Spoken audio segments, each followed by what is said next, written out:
Ever heard of Bowser? You know, that big evil fire-breathing turtle in the Super Mario games? Ever heard of Hitler? Welcome to another round of Is That a Nazi? In this corner, Bowser, King of the Koopas. Hello, hello. In this corner, me. I'll be presenting information about Bowser and comparing him to the Nazis and Hitler to determine whether he is a Nazi. I assure you, this information is incredibly useful and important. First of all, let's look at some social perspectives. Hitler used a system of cronyism, where friends, family, people who helped him out were promoted and given power. Bowser often gives his family free property and housing, so long as they help to expand the influence of his kingdom and hold back Mario. Allied leaders are often promoted to high positions as well, with characters such as King Bob-omb and King Womp being entrusted with power stars. The Koopa Troop appears to be heavily influenced by cronyism ideals. Hey, father's gotta look out for his family. As for the others, if they help me, I'm helping back. It's just business. The Nazis also promoted elitism in favor of the Aryan race, a group of German people with specific traits that Hitler viewed as superior. Hitler used the Jewish people as a scapegoat for Germany's problems and committed genocide based on race and ethnicity. Bowser also employs a class system based on race within his kingdom. Koopas are typically given priority above other citizens, and specific types of Koopas are often given more power. The Koopas hold a similar position to the German people, with the group overall having more power than other races, and a specific group being viewed as superior. Most Koopas with power appear to have similar traits to Bowser. The Koopa Kids are not his actual family, which implies further that he is giving them power based on their race rather than leadership abilities. Other races within the Koopa Troop, such as Goombas, Shy Guys, Boos, and Cheep Cheeps, are typically restrained to the working class, with many working as soldiers. Some races, such as Bob-ombs, who have been shown throughout the series to be an intelligent species, are viewed as disposable soldiers and are forced to use their explosive attributes to sacrifice themselves for Bowser. Bowser's main target race appears to be the Toads. He is somewhat respectful towards Peach and other humanoid characters, but in the past he has destroyed Toad villages and attempted mass genocide of their people, transforming Toads into bricks and trapping them in crystals. In this regard, Bowser's destruction of Toad civilization is similar to Hitler's attempted genocide of the Jewish people. Racism towards Toads is not restricted to Bowser either. Other villains in the series have shown explicit disrespect and hatred towards Toads, such as Fopple's inflicted Lorb's endemic and King Ollie's attempt at Toad genocide. Racism towards Toads appears to be a recurring issue in the Mario universe. Yeah, I hate those toads. Gotta pluck the fungus out before it spreads. Next up, let's take a look at Bowser's economic perspectives. The Nazis had a fascist system, promoting the privatization of state ministries, public work programs, and self-sufficiency. Bowser's economic system appears to be a mixture of crony capitalist, fascist, and communist ideals. Businesses run by members of the Koopa Troop that are seen in the Mario series are often built on or near Bowser's property, or a property of his cronies. In Mario plus Rabbids, we see a huge factory and mining operation run by Bowser Jr., likely contributing to a core industry of Bowser's society. It appears that most businesses are owned by Bowser's cronies, relating back to the ideas of state-privatized industries. The general population of Bowser's minions seems to live inside of castles on public property.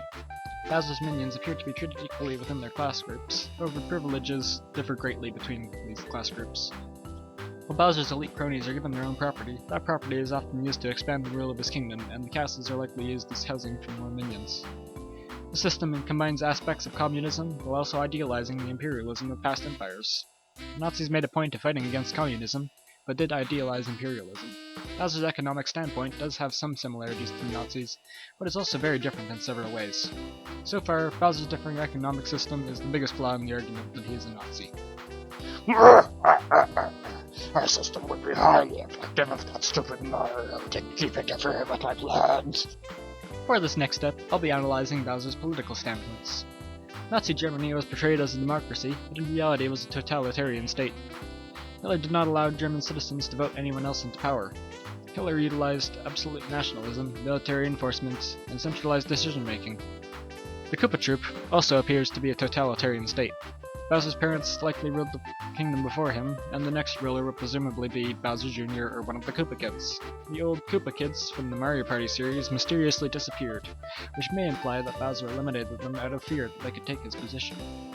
Bowser also has absolute decision-making power and appears to run a military junta-style dictatorship. It has a massive fleet of airships, seemingly infinite of supply of bullet bills and bombs, and heavily guarded castles. Bowser promotes ultranationalism, taking over distant lands and kingdoms, and even taking the enemy leader captive from time to time. Now, it's unclear whether kidnapping Peach is a political move or an act of love, as Bowser has shown interest in both areas, but it still could be significant. Bowser has also spread propaganda around his kingdom, such as posters promoting his wedding with Peach. No evidence of any rulers before Bowser is seen during his rule, indicating that he may have revised history. Bowser has developed a cult of personality, appearing at parties, letting his people attend his wedding, marketing his own brand of candy, even constructing his own theme park. Bowser utilizes controlled participation as well, holding tank parades to show off his military might. There are even secret police in some of his castles, with certain minions watching to make sure the others remain loyal to Bowser. There does not appear to be any sort of democracy within the Koopa Troop. Bowser is definitely a totalitarian leader, and is seen using many similar tactics to Hitler. Both Bowser and the Nazis had a large political focus on military power and ultranationalism. There is no evidence of a manifesto or oath of any sort for the Koopa Troop.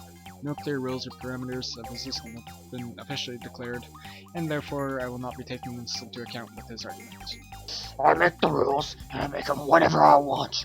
No stupid book is gonna have power over me. Next, I'll be going over some of Bowser's history. First of all, some info on who Bowser is.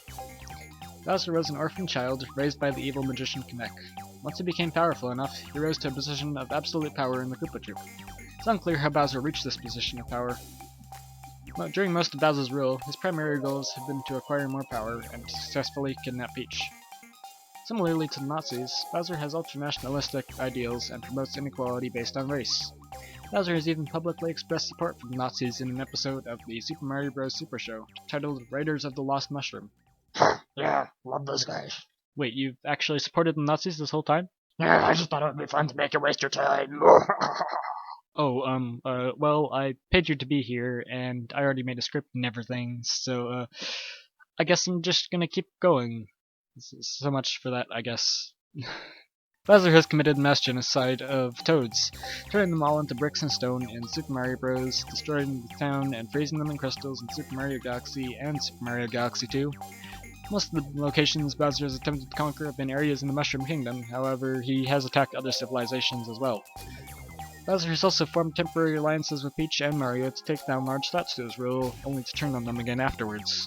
This is arguably similar to how the Nazis teamed up with Russia during World War II and then betrayed them when they least expected it. It's unlikely that Bowser will ever form a long-lasting truce with the Mushroom Kingdom.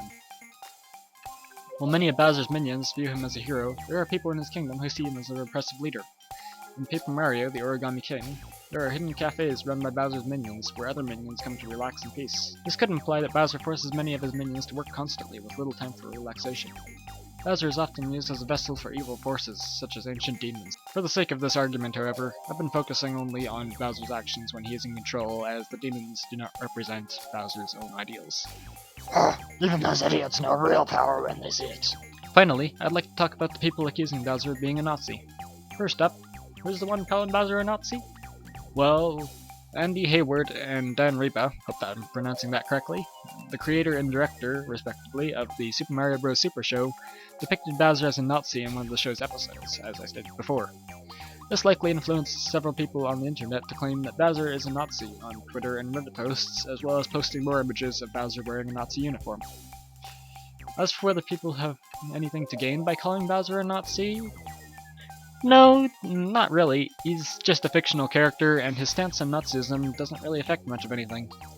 If he was portrayed as the hero and was a Nazi, this might have more of an impact, and result in Nintendo facing criticism for being a Nazi supporter, but, Bowser's the main villain of almost every game he appears in, with the only real exceptions being the Mario Kart, Mario Sports games, where he's just another playable character, as well as a few of the RPGs and some miscellaneous games here and there where he teams up with the heroes. But yeah, other than that, not really. He's usually the villain.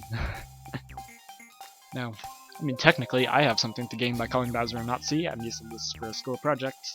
I don't know if that counts or not, but I'm bringing it up anyway. You using me?